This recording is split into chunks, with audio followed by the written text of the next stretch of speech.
रहे थे। संजय अपने इरादे में सफल हो चुका था। शिवानी के साथ जबरदस्ती संबंध बनाकर वह अपनी योजना के सफल होने पर मुस्कुराता हुआ कपड़े पहनकर रूम से निकलकर बाकी दोस्तों के बीच जाकर सो गया। सुबह सबसे पहले नशे का असर खत्म होते ही शिवानी की ही आंखें खुली। जरा होश आया तो महसूस हुआ कि उसके साथ बीती रात क्या क्या हुआ है। वह कांप उठी। गुस्से के कारण उसका मन हुआ अभी जाकर बलात्कारी को जान से मार दे। आवेश में वह बिस्तर से उठी और कांपते कदमों से सिर पकड़कर ड्राइंग रूम में जाते ही चौंक गई। सब सोए पड़े थे। दूसरे रूम में भी झांका, सब सो रही थी। शिवानी के पैर डगमगा गए कि यह क्या हो गया। उसे तो यह भी नहीं पता कि किसने रेप किया है, किससे क्या कहेगी, वह अब क्या करेगी। तनमन से निढाल वह वापस बेड पर आ गिरी। आंसू रुकने का नाम नहीं ले रहे थे। वह बहुत देर तक रोती रही। मन हुआ कि चीख चीख कर सबको बता दे कि उसके साथ क्या अनर्थ हुआ है। फिर धीरे धीरे सब एक ऋण एक कर उठते गए। सब उसके पास उसकी तबीयत पूछने आ रहे थे। उसने सब लड़कों के चेहरे पढ़ने की कोशिश की पर किसी के चेहरे से उसे कुछ पता नहीं चल सका। बहुत कुछ सोचकर वह चुप रही। सब फ्रेश हो गए तो संजय ने माधव को नाश्ता बनाने के लिए कहा। संजय बिल्कुल सामान्य ढंग से कह रहा था, चलो नाश्ता करके निकलते हैं, शिवानी की तबीयत ठीक नहीं लग रही है, यह घर जाकर डॉक्टर को दिखा लेगी। शिवानी ने संजय के चेहरे को भी ध्यान से देखा पर वह हमेशा की तरह हंसता मुस्कुराता ही लगा।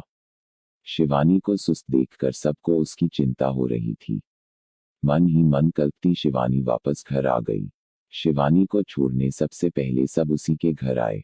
सुधा से लिपट कर वह रो दी तो रमेश घबरा गए। पूछा, क्या हुआ?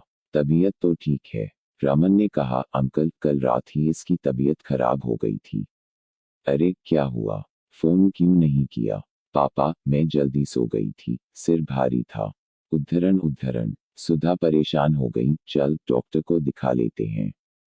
नहीं मम्मी, अब थोड़ा ठीक हूँ, बस आराम कर लूंगी। सब चले गए। अजय भी शिवानी का हाल सुनकर परेशान हो गया। लता और उमा भी उससे मिलने आ गई। शिवानी का दिल भर आया। उसकी मनोदशा का तो किसी को अंदाजा ही नहीं था। उमा कह रही थी, आराम ही करना, जब मन हो आ जाना। वैसे तुम्हारे बिना हमारा मन नहीं लग रहा है, घर खाली खाली लगता है। थोड़ी देर बैठकर सब बातें करती रहीं। उनके जाने के बाद शिवानी का मन हुआ माँ को सब सच सच बता दे पर उसकी हिम्मत नहीं हुई क्योंकि सुधा उस के जाने के पक्ष में ही नहीं थी। किस मुंह से कहे, उनका डर सच साबित हुआ है। वह फिर रोने लगी तो सुधा ने कहा, चल बेटा, डॉक्टर को दिखा लेते हैं। नहीं मम्मी, अब तो ठीक हूँ। फिर वह स्वयं को सामान्य दिखाते हुए थोड़ी बहुत बातें करती रही। एक दिन 2 दिन और बीत गए। सब उससे फोन पर संपर्क में थे ही। शिवानी बेचैन थी। उसका मन हर समय घबराया उलझा सा रहता था। वह सुधा से कहने लगी, मम्मी अब ससुराल चली जाती हूँ। अजय नहीं है तो मैं भी यहाँ आ गई। अच्छा नहीं लगता। उद्धरण उद्धरण। हाँ ठीक है बेटा, जैसी तेरी मर्जी। रमेश ही उसे छोड़ने गए। उसे देखते ही सबके चेहरे खिल उठे। उमा चहक उठी, अच्छा हुआ आ गई बेटा। घर में बिल्कुल रौनक नहीं थी। रमेश भी हंसे, संभालो अपनी बहू को आप लोग, अब इसका मायके में मन नहीं लगता। उद्धरण उद्धरण। शिवानी भी सबके साथ मुस्कुरा दी। रमेश चले गए। डिनर करते हुए सब शिवानी के आने पर खुश थे।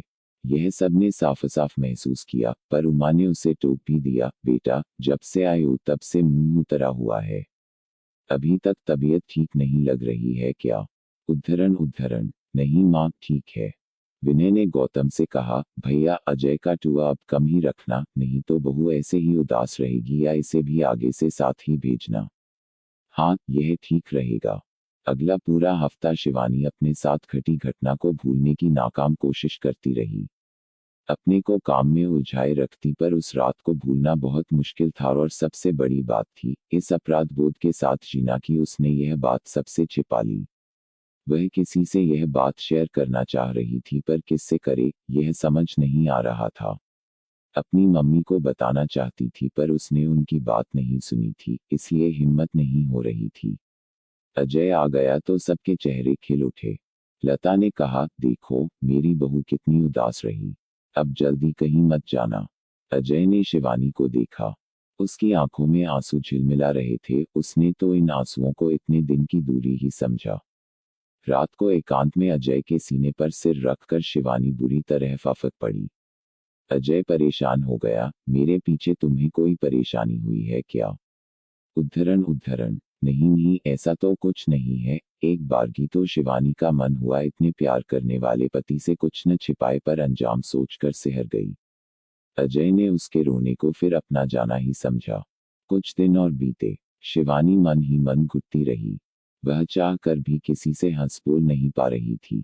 एक अपराध बोध हर समय उसके मन पर हावी रहता था। उसने सबसे सच छिपा लिया था पर वह मन ही मन बहुत बेचैन रहने लगी थी। इस बार जब तय समय पर उसे पीरियड्स नहीं हुए तो उसका माथा ठनका। उसने कुछ दिन और इंतजार किया। फिर एक दिन अजय के ऑफिस जाने के बाद उसे उमा से कहा, माँ आज थोड़ी देर मम्मी से मिलने चली जाऊं। हाँ जरूर जाओ। शिवानी ने रास्ते में ही प्रेगनेंसी चेक करने वाली किट खरीदी और मम्मी के यहाँ पहुंच गई। रमेश कॉलेज में ही थे। शिवानी से फोन पर बात होने के बाद सुधा अपने कॉलेज से जल्दी आ गई।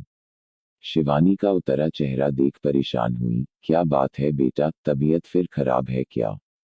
नहीं मम्मी, ठीक हूँ। दोनों थोड़ी देर बातें करती रहीं। फिर सुधा शिवानी के लिए कुछ चाय नाश्ता बनाने किचन में चली गई तो शिवानी ने बाथरूम में खुद ही टेस्ट किया। वह गर्भवती थी। उसके होश उड़ गए। माथे पर पसीने की बूंदें चमक उठी। उसने बार बार अपने पिछले पीरियड, अपने साथ हुए रेप और अजय के साथ बने संबंधों का हिसाब लगाया और वह इस परिणाम पर पहुंची कि यह बच्चा अजय का नहीं उसी का है, जिसने उसे नशे में बेसुध कर उसके साथ जबरदस्ती संबंध बनाया था। वह रो पड़ी। सुधा मन ही मन चिंतित थी कि उनकी बेटी को हुआ क्या है। उसका हंसना